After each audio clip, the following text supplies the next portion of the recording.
Kwa ambao hawakuwepo kipindi cha nyuma, mimi naitwa Mwalimu Joyce. Ninakukaribisha sana katika somo ambalo tutaenda kujifunza linaloitwa kujua siri za Mungu ndani ya mtoto. Kujua siri za Mungu ndani ya mtoto. Tutaenda kuomba, tutaendelea na somo letu. Baba, katika jina la Yesu Kristo aliye hai, ninakushukuru Mungu kwa neema na kibali ambacho umenipa neema siku ya leo kusimama mbele ya watoto wako ambao unawapenda sana.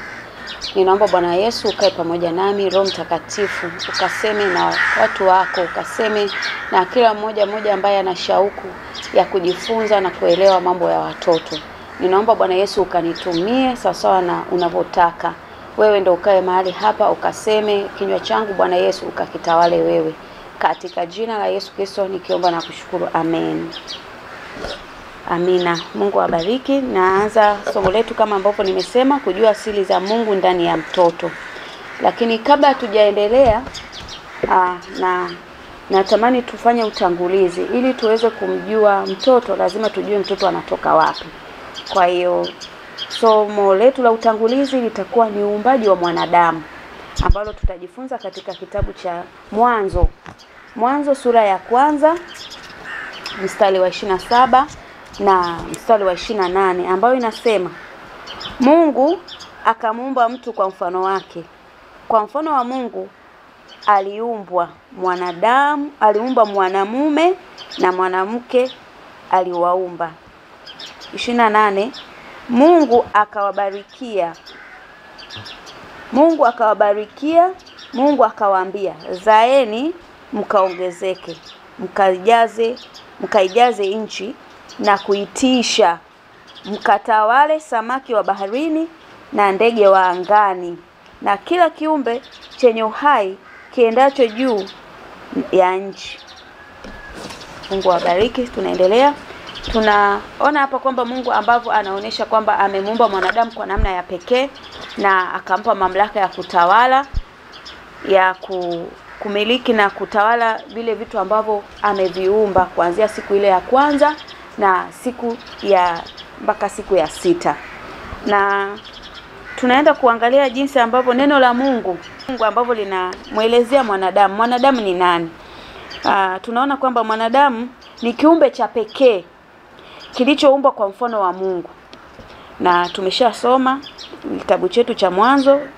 Lakini pia tunaona mwanadamu, habari ya uumbaji ni kama utangulizi kwa habari ya mwanadamu. Kwa hiyo uumbaji ambao Mungu ameufanya kuanzia ile siku ya kwanza, siku ya pili, siku ya 3, siku ya 4 na siku ya 5 na mpaka ile siku ya 6 ni utangulizi kwa ajili ya mwanadamu.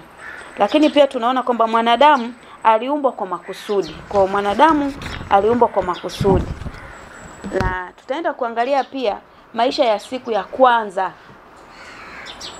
pale bustani ya Eden, ambao tunaona katika hii bustani ya Eden kuna wanadamu ambao Mungu amewaumba. Walikuwapo Adam pamoja na Hawa, kama tulivyosoma kwenye neno la Mungu pale tulivyoona kwamba alimuumba mwanadamu kwa mfano wake, akamuumba mwanamume na mwanamke.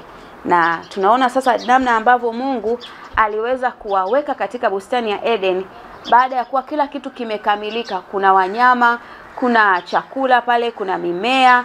Sasa kuna samaki, kuna kila kitu. Akamuumba mwanadamu aweze kutawala.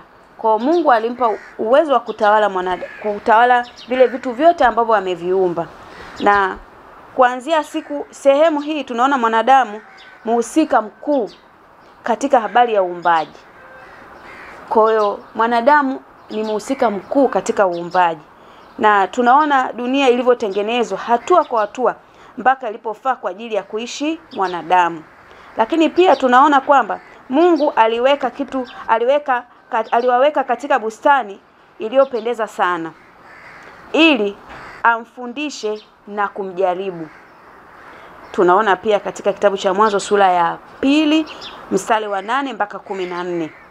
Na pia tunaona kwamba mwanadamu alipewa majukumu katika ile bustani ya Eden. Mwanadamu alipewa majukumu au kazi ya bustani zilimpa mwanadamu nafasi tele ya kujiendeleza Zile kazi ambazo mwanadamu alikuwa akizifanya katika bustani ya Eden, Mungu aliziweka makusudi kwa ajili ya kujiendeleza, aweze kujiendeleza kiakili, aweze kujiendeleza kimwili, lakini pia kwa ajili ya kufanya ni aweze kukomaa kwa njia ya kuamua mambo yake na kujifunza maarifa mapya. Lakini pia tunaona kwamba Mungu alimweka mwanadamu pale bustani ya Eden pia kwa njia ya kuchagua, aweze kujifunza kuchagua mema na kukataa mabaya. Tunaona hiyo Mwanzo sura ya 5 mstari wa 14. Na tunaona nini? Mungu aliweka ukomo wa uhuru wao, kwa mfano wasile tunda. Shetani tu ni mpinzani na wa Mungu, na mkuu wa mamlaka wa uovu aliamua kuharibu mahusiano yetu na nani? Na Mungu. Lakini makusudi makubwa ya Mungu ni kuweka mwanadamu aweze kuwa na mahusiano naye, aweze kufurahia pale bustani ya Eden, aweze kukua kiakili, aweze kupata maarifa, aweze kupata ujuzi, na afurahie kila kitu ambacho Mungu amekiumba na atawale kwa kufurahia. Na tunaona pia kwamba Mungu pia alimpa mwanadamu uwezo. Tunaenda kuona jinsi ambavyo uwezo uliopo ndani ya mwanadamu. Na Mungu alimpa mwanadamu uwezo wa akili wa kipekee ambao unatofautiana na viumbe vingine vyote. Uwezo wa akili wa mwanadamu haufanani na wanyama. Tunaona kuna utofauti kabisa. Tunaona huo uwezo ni upi? Tunaona amejumuisha utambuzi. Mwanadamu anaweza kutambua tofauti na wanyama. Mwanadamu anaweza kugundua hili ni jambo jema, hili ni jambo baya, lakini wanyama hawawezi kutambua. Lakini pia upekee wake pia tunaona ambao Mungu ameweka kwenye uwezo wa mwanadamu. Mwanadamu amempa hekima. Kuna hekima kubwa sana juu ya mwanadamu. Lakini pia amempa ubunifu. Tunaona namna ambavyo mwanadamu ana ubunifu. Hata ukiangalia dunia ilivyo, hata ukijiangalia wewe mwenyewe jinsi ambavyo unaweza kufanya vitu wakati mwingine bila hata kufundishwa, ni kwa sababu Mungu ameweka uwezo ndani yako, yani umezaliwa nao.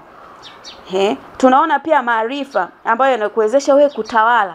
Unapata maarifa namna ya kutawala.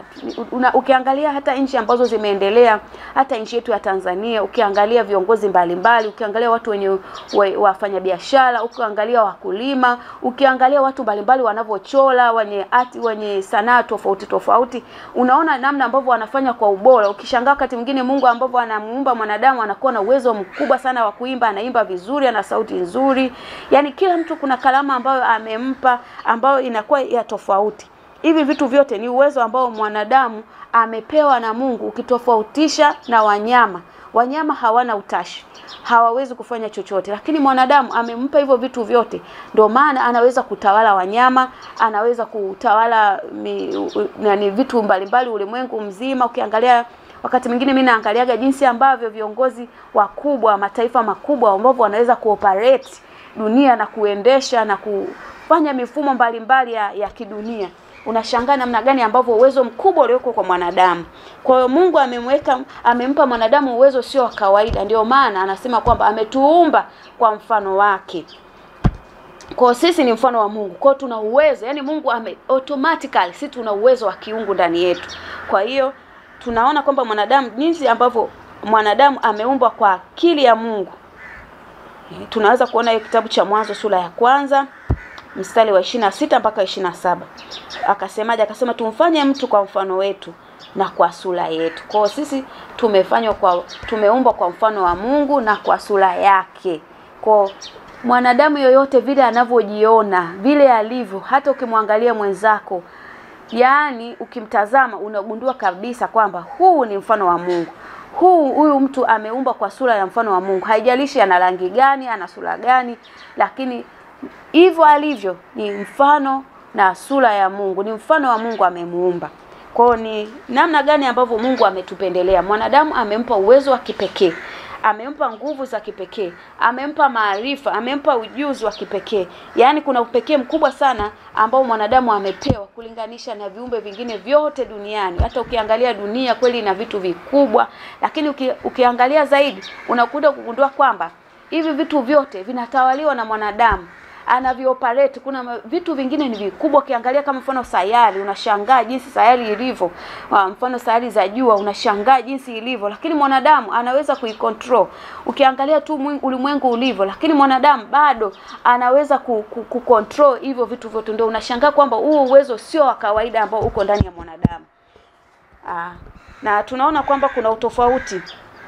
Mfano Mungu amewapa akili ya kiroho na maarifa, tofauti na na wanyama. Wanyama hawana akili ya kiroho, hawana maarifa. Haya, unatofautisha kufikiri pia. Tunaona namna tunavyofikiri. Sisi tunafikiri tofauti na wanyama. Kuamua pia na kujifunza. Mungu wetu amekuwa mwaminifu sana, anatupenda wanadamu, anatujali, ametuchagua kwa namna ya pekee. Ndio maana nimetamani kabla hatujaendelea kumjua mtoto, tujue sisi wanadamu Mungu wanadamu amemuumba kwa namna gani. Kuna vitu gani ambavyo Mungu ameweka, uwezo gani na nguvu ambazo ziko kwa mwanadamu. Maana hata tutakapoenda kujifunza kuhusu watoto, tutaona kwamba yule ni mtoto ambaye ni mwanadamu mdogo. Kwa hiyo sasa huyo mwanadamu mdogo ametokea wapi? Kwa hiyo ndio maana tumetangulia kwanza tuone kwamba huyu mwanadamu mdogo, huyu mtoto ameumbwa na Mungu, na huyu mtoto vile vitu ambavyo viko ndani vimetoka kwa Mungu. Lile umbo la nje ambalo tunaliona lisitufanye kwamba tuone kwamba tusione thamani ya mtoto ndani yake. Kwa sisi ukiangalia asili ya Mungu, yule mtoto kuna kila kitu Mungu amekiweka. Ndio maana tutaendelea kujifunza. Tutaona namna ambavyo tutakuwa tunawasaidia watoto ambao Mungu amewawekea vitu vikubwa. Tutaenda kugundua, utakapoendelea kujifunza utakuja kugundua kwamba una mtoto ambaye sio kawaida. Kama ulikuwa unamchukulia rahisi labda kwa vile vitu vinavyoonekana, kuanzia sasa utajikuta unaona huyu mtoto wako sio wa kawaida. Na Mungu pia amempa mwanadamu maarifa. Tunaangalia pia Mithali sura ya 2 mstari wa 6. Na mwanadamu amepewa neema ya kufuata na kuitumia. Ni zawadi kutoka kwa Mungu kwa maombi. Lakini pia tunaona jinsi ambavyo Mungu alimpa mwanadamu uwezo wa kuelewa na kuvumbua. Tumeona kwamba wanadamu wanaweza kuvumbua, wanaweza kuelewa, wanaweza kugundua vitu mbalimbali. Wanasayansi tunaona hao wote wameumbwa na Mungu. Hii ni akili ambayo Mungu ameiweka ndani ya sayansi, ndani ya mwanadamu ameiweka. Kwa hiyo unakuta wanadamu anaweza kuvumbua vitu ambavyo unashangaa, lakini ni uwezo wa kimungu ambao uko ndani yake. Ni uwezo wa kimungu ambao Mungu ameiweka, kwa sababu amesema hivi mwanadamu ni mfano, ni sura na mfano wake. Kwa hiyo sisi ni mfano wa Mungu. Kwa hiyo tuna uwezo wa kufanya vitu vikubwa kabisa kama Mungu ambavyo anaweza kufanya, kwa sababu sisi ni mfano wake na sura yake. Lakini pia Mungu alimpa mwanadamu uwezo wa lakini pia Mungu alimpa mwanadamu akili ya kipekee kuliko wanyama. Tunaona pia Ayubu 32:8 na Mhubiri pia tunaona pia anasema sura ya 3 mstari wa 11. Mwanadamu ana shauku ya kujifunza zaidi kuliko viumbe vyote, akitafuta maarifa kwa Mungu na ulimwengu. Na nyingine pia tunaona kuwa mwanadamu amepewa uwezo wa kuchagua na kufikiri mema na mabaya. Kwa hiyo tunaona kwamba namna ambavyo Mungu amekuwa wa ajabu na ameweka upendeleo mkubwa sana kwa mwanadamu. Kwa kuendelea tunaenda kumalizia na tunaona kwamba kwa mjibu wa neno la Mungu, mwanadamu amepewa nafasi ya juu kuliko viumbe vingine, kwa sababu mwanadamu amepewa nafasi ya juu kuliko viumbe vingine. Hii nafasi amepewa na Mungu mwenyewe ambaye ametuumba, ambaye ameumba dunia yote. Mwanadamu amepewa nafasi ya juu sana kuliko viumbe vingine, kwa sababu ameumbwa kwa mfano wake. Mwanadamu ameumbwa kwa mfano wa Mungu, ndio maana amempa nafasi ya juu sana.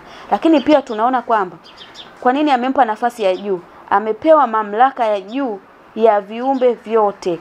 Kwa hiyo yeye ana mamlaka ya juu kuliko viumbe vyote. Lakini pia tunaona kwa sababu gani? Mungu amepanga wokovu wake kwa ajili ya nani? Kwa njia ya Yesu Kristo. Kwa mwanadamu amepewa neema ya wokovu tofauti na viumbe vingine.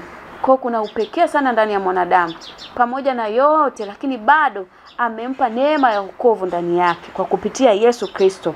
Hiyo tunaona katika Ebrania sura ya 2 mstari wa 16. Lakini pia cha ajabu zaidi ambacho mimi ninakipenda ni namna ambavyo malaika wametumwa kuwatumikia wanadamu. Hii tunaona katika Ibrania sura ya 1 mstari wa 14. Kuna malaika maalum kabisa ambao wako mbinguni, lakini wanafanya nini? Kuna malaika ambao wanakuja duniani kwa ajili ya kufanya nini? Kwa ajili ya kuwatumikia wanadamu. Ni namna gani ambavyo mwanadamu Mungu amemthamini? Amempa thamani kubwa sana katika nafasi, amempa nafasi kubwa sana katika ulimwengu, amempa nafasi kubwa sana katika kutawala. Mpaka ameweza kuwa na malaika, kutuma malaika waweze kufanya nini? Kumwangalia mwanadamu, kufanya kazi na mwanadamu. Kwa hiyo mwanadamu ni mtu wa pekee sana, ni wa thamani sana mbele za Mungu. Anamtazama kwa namna isiyo kawaida. Hata ukiangalia wakati mwingine unavokosea, lakini bado amemtuma Yesu Kristo aweze kukuokoa pamoja na dhambi zako na uovu wako. Bado anakupenda, bado anakukaribisha pamoja na vurugu zote utakazozifanya. Bado anataka uwe mtoto wake. Ni namna gani ambavyo Mungu amemthamini mwanadamu. Sasa kwa sababu tutaendelea kujifunza masomo yetu ya watoto, tutaendelea kuona ambavyo thamani kubwa ya Mungu ambavyo amemwekea mtoto.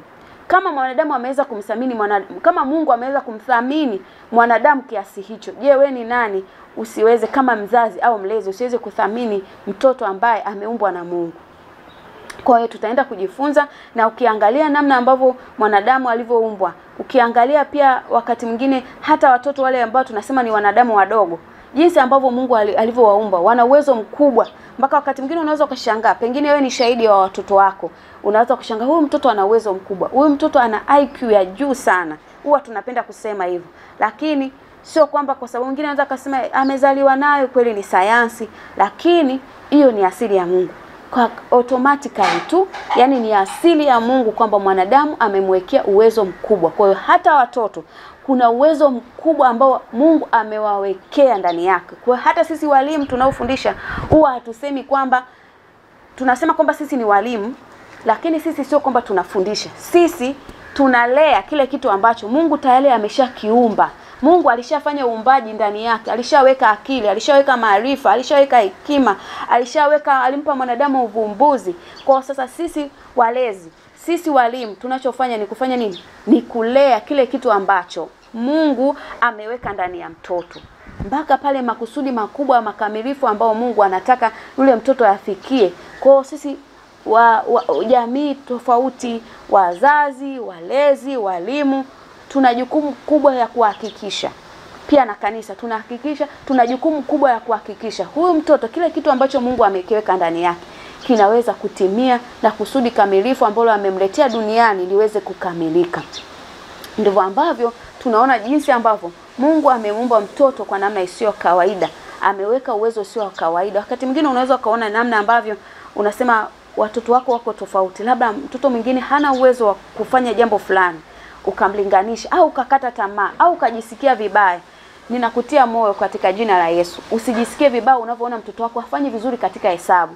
Usijisikie vibaya pale ambapo unaona mtoto wako hawezi sayansi au hawezi Kiswahili au hawezi Kiingereza. Usijisikie vibaya. Hivyo ni vitu vya ziada tu. Kitu cha kwanza unatakiwa kujua kama mzazi, kama mlezi, kwamba Mungu ameweka tayari akili na uwezo usio wa kawaida ndani ya mtoto wako. Lazima kuna kitu ambacho bado hujakigundua kipo ndani ya mtoto wako. Kwa kadri tutakavyoenda kuwa tunajifunza hayo masomo, utaona namna ambavyo labda hukujua mtoto wako ana kipawa gani. Wakati mwingine pengine Mungu amempa uwezo mtoto wako wa kuvumbua vitu tofauti. Labda ni mchoraji mzuri sana, anaweza kuwa mchoraji mkubwa duniani. Anaweza akawa pengine ni daktari mkubwa sana duniani, lakini kwa sababu we hujui, labda ni mwimbaji au ni mtumishi wa Mungu au ni mchungaji au ni kitu chochote ambacho Mungu amemwekea ndani yake. Kwa sababu sasa wewe labda unamlinganisha na watoto wengine unaowaona, unaweza kumfananisha na kuona kwamba mtoto wako hawezi kitu. Hapana. Ukisema kwamba mtoto wako hawezi kitu, na maana unaonesha kwamba Mungu hajafanya chochote kwa huyo mtoto wako. Unamdisappoint Mungu wako ambaye amekupa huyo mtoto katika mazingira magumu. Wewe unachotakiwa kufanya ni kumuomba Mungu, kumsihi Mungu akusaidie ili uweze kumuelewa huyo mtoto na kumfahamu. Mungu akubariki sana wewe uliokuwa unafuatilia kipindi hiki cha kutoka kwenye channel ya NYTV. Tukutane kipindi kijacho.